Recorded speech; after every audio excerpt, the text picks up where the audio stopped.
నమస్తే అండి.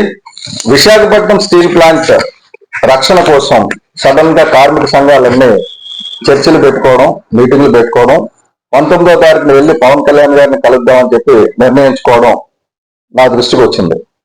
ఈ విషయంలో అంటే స్టీల్ ప్లాంట్ ప్రైవేటీకరణ విషయంలో మొట్టమొదటి నుంచి ఎవరు తత్సారం చేస్తున్నారు, ఎవరు రెస్పాన్సిబుల్ అన్న విషయం ప్రజల దగ్గరికి పెట్టాలనే ఉద్దేశంతో నేను మీ ముందుకు వచ్చాను.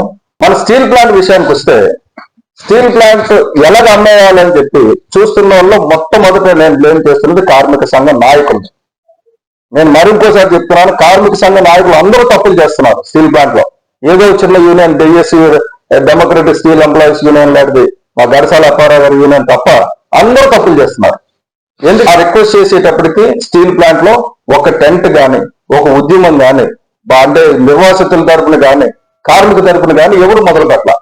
అమ్మో ఒకవేళ ప్రైవేటైజేషన్ ఆగిపోతే పవన్ కళ్యాణ్ గారికి ఎక్కడ క్రెడిట్ వచ్చేస్తుందో అని గబగబా ఆదరగా సంఘాలన్నీ దుకాణాలు తెరిచి కూర్చున్నాయి. దుకాణాలు, నేను చాలా హార్ష్ పదాలు వాడుతున్నాను, దుకాణాలు తెరిచి కూర్చున్నాయి. కూర్చొని దొంగ ఉద్యమాలు, ఏది సరైన ఉద్యమం కాదు. నమస్తే ఫ్రెండ్స్, మీ సతీష్ సోమరాజు, విశాఖ ఉక్కు ఆంధ్రలకు. ఈరోజు ఒక వీడియో చూశాను. జనసేన పార్టీ నుంచి జనసేన నాయకులు విల్సెట్ సత్యనారాయణ గారు ఒక వీడియో రిలీజ్ చేశారు. దాని యొక్క సారాంశం ఏంటంటే,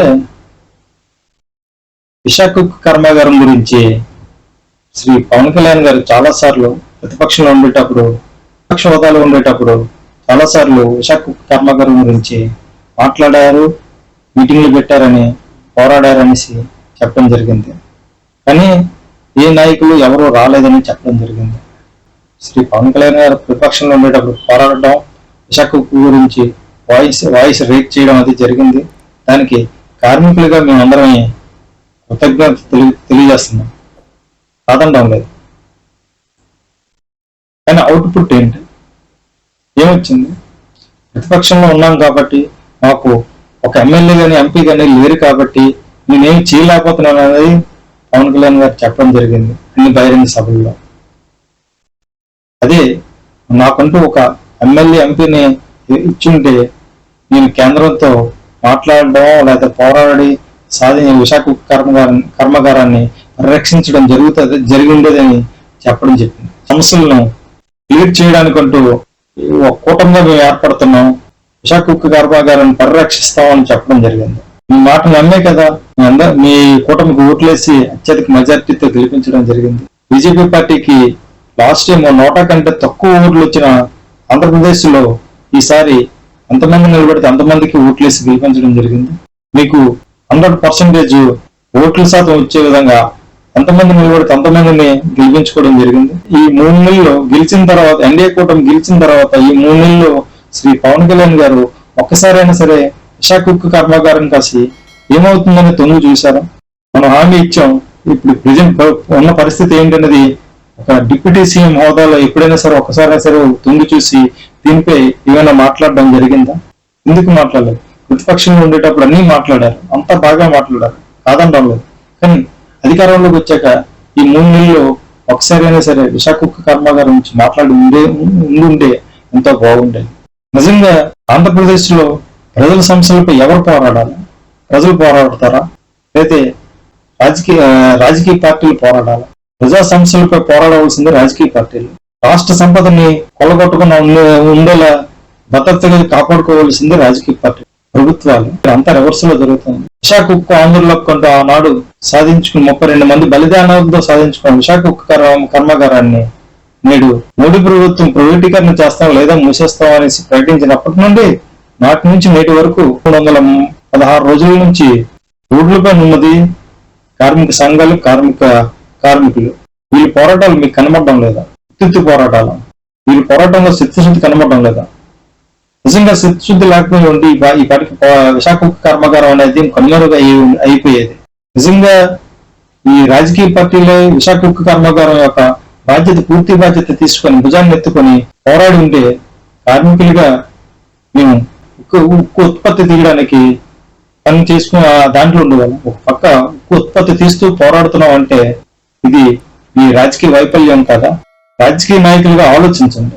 నాయకులు ప్రజల సమస్యలపైన, ఇలాంటి సంపదలపైన దృష్టి పెట్టి కాపాడితే ప్రజలు రోడ్లు ఎందుకు ఎక్కుతారు?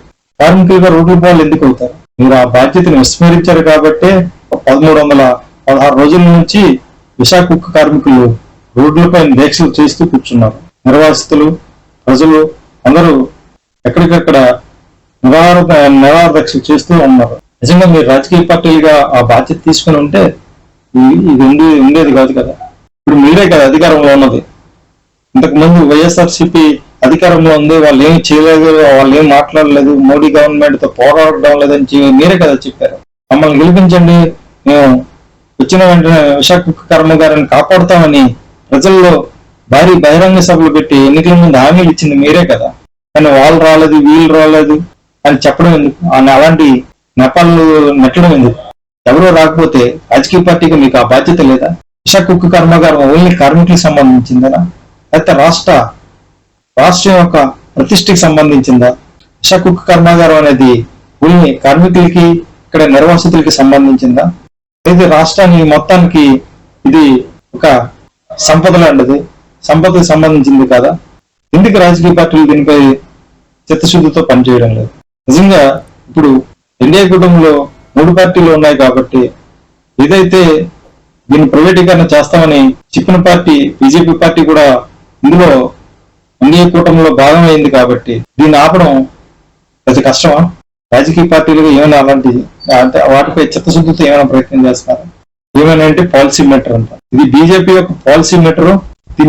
దీని ఒక్కదాన్నే కాదు కదా, మొత్తం అన్ని దేశంలో ఉన్న అన్నింటిని ప్రభుత్వ రంగాల్లో ప్రైవేటీకరణ చేయడంలో భాగం అదొక రాజకీయ నిర్ణయం అని చెప్తున్నారు. ఆ రాజకీయ నిర్ణయం ఎవరు ఏర్పాటు చేశారు? ఆ రాజకీయ నిర్ణయానికి వెనుకున్నది ఎవరు? రాజకీయ పార్టీలే కదా, మీరే కదా. ప్రజలు ఎన్నుకున్న నిలబెట్టిన మీరే కదా.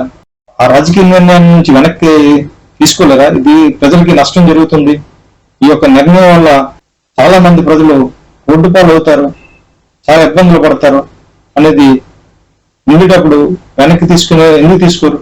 ప్రజల శ్రేయస్సు గురించి కదా రాజకీయ పార్టీలు ఎందుకు? ప్రజల శ్రేయస్సు గురించి మేము ఇది చేస్తాం అది చేస్తామని అధికారంలోకి వచ్చిన తర్వాత ఇది రాజకీయ నిర్ణయం ఎట్లా అవుతుంది? రాజకీయ నిర్ణయం ప్రజల సంక్షేమం గురించి చేయాలి.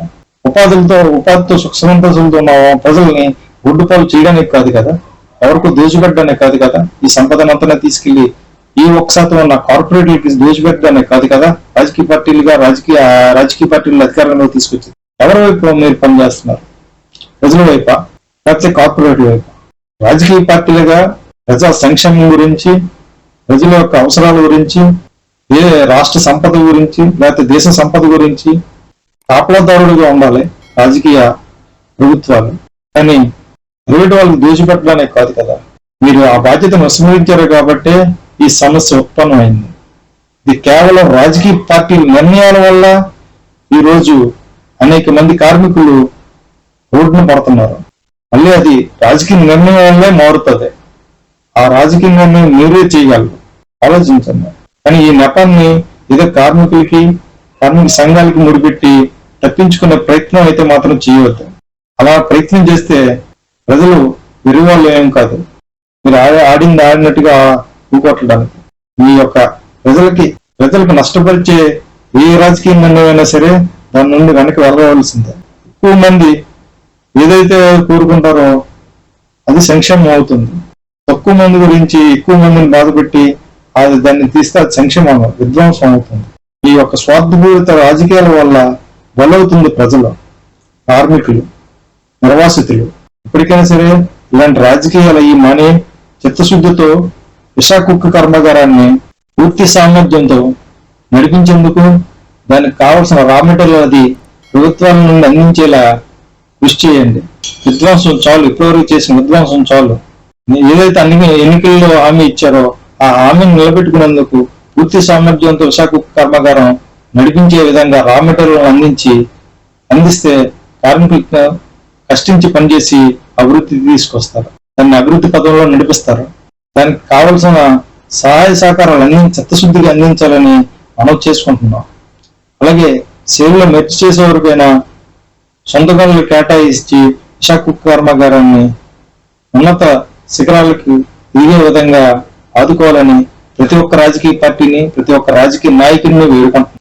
రాజకీయం మంచి గురించి చేయండి, కానీ మీ యొక్క లబ్ధి గురించి తప్పించుకునే విధంగా రాజకీయాలు చేయొద్దు. దానివల్ల రాష్ట్రం ఇబ్బందుల్లో పడతారు తప్ప, రాష్ట్ర ప్రజలు ఇబ్బందుల్లో పడతారు తప్ప ఎవరికి మంచి జరిగేదైతే మాత్రం కాదని ఒక కార్మికుడిగా, ఒక రాష్ట్ర ప్రజల తరపున కూడా నేను వేడుకుంటున్నాను.